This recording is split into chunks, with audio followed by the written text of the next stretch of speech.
Ancient Roman versus Greek army, which was better? I mean, the Romans, but then again, let's see what they say. I'm interested to see how they're going to defend it, because it's an hour video, which we're not going to watch. We'll only watch a little bit, but then again, they did speak for an hour. They have got 2 helmets here, a brass reproduction of a Corinthian helmet, and then they've got a Imperial Gallic type H. It's actually the exact same helmet that I have. This is like $100 and this is 150 probably. So this is very cheap, made in India helmets. It's not like they're great representations. But then again, their Gallic is okay. You know, this is fine. They've got much worse ones. The Gallic Type H is probably one of their best. So it's cheap, but it's not too bad. You can reenact with this. This one, I'm not a huge fan. I used to own one and then I just gave it to someone who wanted it because, as I say, there are better recreations, but it's fine for the purposes of the video. Is this, see if it fits my oversized head. Nope. I gotta have some padding in here. You do? That's the main problem with the Greek helmet. You just can't see They're anything. all just too big. Hello, I'm Tristan Hughes. I'm the host of the Ancients podcast. Hello. And here for another YouTube video. Today I'm joined by my good friend and YouTube sensation, Dr. Ditch. No, sorry, Sensation. Dr. Rule Canine. Rule, how are you? I'm well, thanks. Great to be here. Yeah, and this is interesting. It's a completely new format. We are the test dummies for it, but it's a head-to-head history round, and it's the Roman legionary soldier versus the Greek hoplite. Are you ready? Yes, let's go. I'm ready. Let's do it. I've picked it up. Would you like to talk first of all about the weapons of a classical Greek hoplite? Yeah.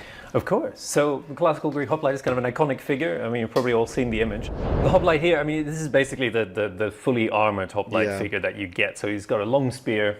He's got a big round shield. That's a double grip shield. So he's got his arm stuck into an elbow grip. Man, look at that system with the connection here. You put it actually looks pretty comfortable, because I mean, it is heavy. To be fair, it really is heavy. It's about sort of 90 centimeters in diameter. And you have to imagine as well, like, these people are not like my extreme Dutch height, but like, you know, they would have been covered very significantly by a shield of that size. And then their offensive weapons, they are this very long spear, which, you know, it varied in length. It didn't have a standard length. It's not like they sort of took out a tape measure and said, this is how long it's going to be.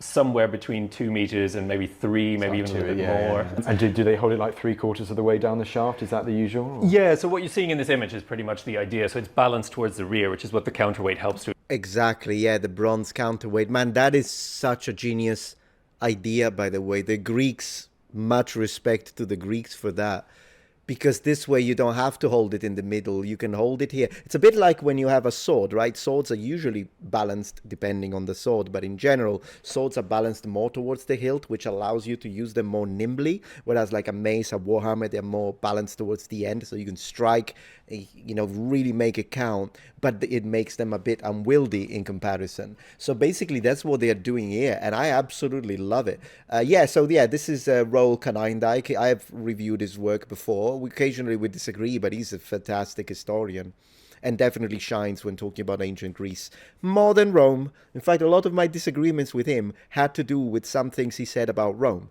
But when it comes to Greece, yeah, the guy's really good. To achieve. So this little thing here is called sarater, sometimes a lizarder or lizard killer, because you presumably, because you stab it in the ground, sometimes something gets caught in there. But fundamentally, it moves the point of balance further to the rear, which means that you have more reach to the front, basically. You can use more of that shaft to stab ahead of you rather than having to balance it in the middle. And then the other weapon that they carry is a short sword, which you can see sort of tucked away here in the shield. There are two main types they use. One is the siphos, which is a sort of straight leaf-shaped sword, very similar to the Roman one. And the other is called kopis or makaira, which is more of a sort of axe dressed up as a sword. It's a slashing weapon, yeah. It's a recurved saber, so it leans forward, has most of its weight towards the tip. It's a very heavy weapon. It was prized for fighting on horseback because you can slash down with it very easily, but also in infantry combat it's very, very effective. It puts a lot of weight towards the tip of the blade, so you can crash through armor, you can break helmets, things like that.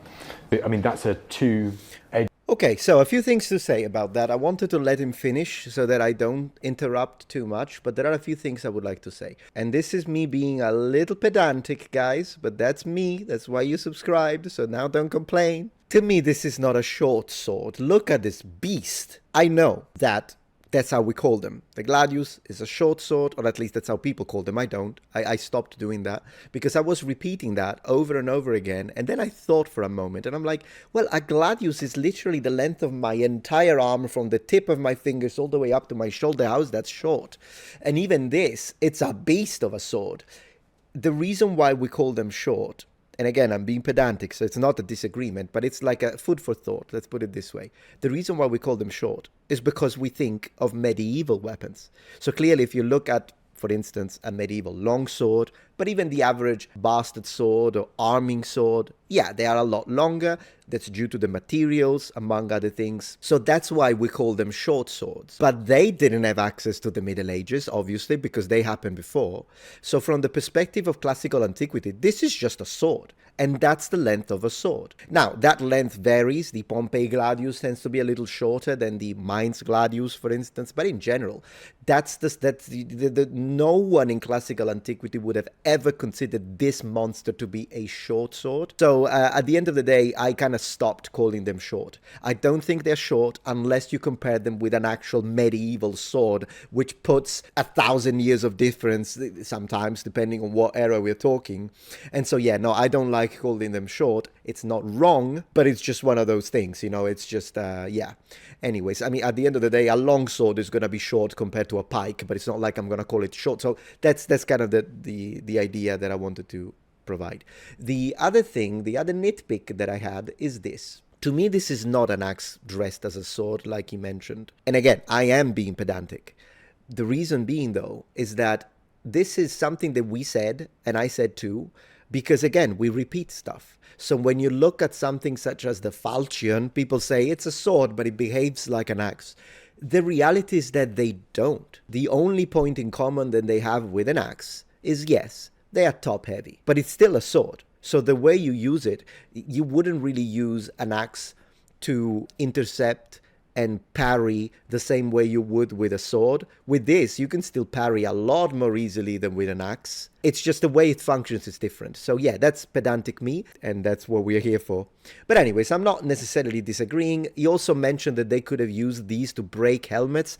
Possible, actually. I don't think it would be like the intended use. I think the intended use, from the perspective of the ancients, would be to cut people in pieces. However, if you do hit a helmet, and the helmet that you hit is copper, bronze, brass, you could dent it. That could happen. I've actually tested it myself. I just don't think it was an intended purpose. It's just something that could happen. It was prized for fighting on horseback because you can slash down with it very easily, but also in infantry combat it's very, very effective. It puts a lot of weight towards the tip of the blade, so you can crash through armor, you can break helmets, things like that. I don't think you can crush through armor. I disagree. That's the only time where I actually disagreed. Up to this point, I was just being pedantic.